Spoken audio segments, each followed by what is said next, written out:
மக்களின் முதல்வர் செல்வி ஜெயலலிதா வழியில் ஆட்சி புரிந்து வரும் தமிழக அரசு மாநில அரசு ஊழியர்கள் மற்றும் ஆசிரியர்களுக்கான அகவிலைப்படியை 7 விழுக்காடு உயர்த்திட முடிவு செய்துள்ளது.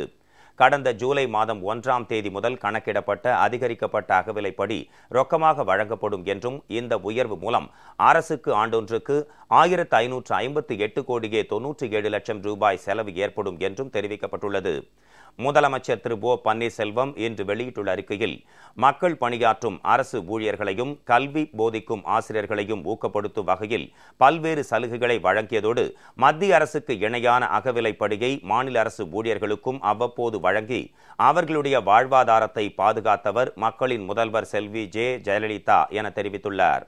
மக்களின் முதல்வர் செல்வி ஜெயலலிதா வழியில் ஆட்சி புரிந்து வரும் தமிழ்நாடு அரசு மத்திய அரசு ஊழியர்களுக்கான அகவிலைப்படியை கடந்த ஜூலை மாதம் 1ஆம் தேதி முதல் அவர்களுடைய அடிப்படை ஊதியம் மற்றும் தர ஊதியத்தில் 7 விழுக்காடு, அதாவது 100 விழுக்காட்டிலிருந்து 107 விழுக்காடாக உயர்த்தி மத்திய அரசு வழங்கியுள்ளது போல் தமிழ்நாடு அரசு ஊழியர்கள் மற்றும் ஆசிரியர்களுக்கான அகவிலைப்படியையும் அவர்களது அடிப்படை ஊதியம் மற்றும் தர ஊதியத்தில் 7 விழுக்காடு உயர்த்திட முடிவு செய்துள்ளது என்பதை தெரிவித்துக் கொள்வதாக முதலமைச்சர் குறிப்பிட்டுள்ளார்.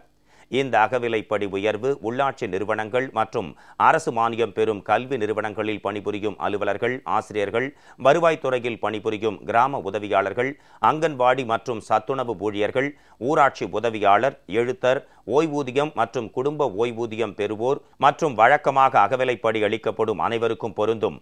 இதனால் அரசு ஊழியர்கள், ஆசிரியர்கள், ஓய்வூதியம் மற்றும் குடும்ப ஓய்வூதியம் பெறுவோர் என சுமார் 18 லட்சம் பேர் பயனடைவார்கள்.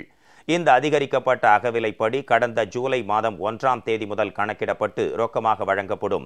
இந்த அகவிலைப்படி உயர்வு மூலம் அரசுக்கு ஆண்டொன்றுக்கு 1558 கோடியே 97 லட்சம் ரூபாய் செலவு ஏற்படும் என்பதை தெரிவித்துக் கொள்வதாக முதலமைச்சர் தனது அறிக்கையில் குறிப்பிட்டுள்ளார்.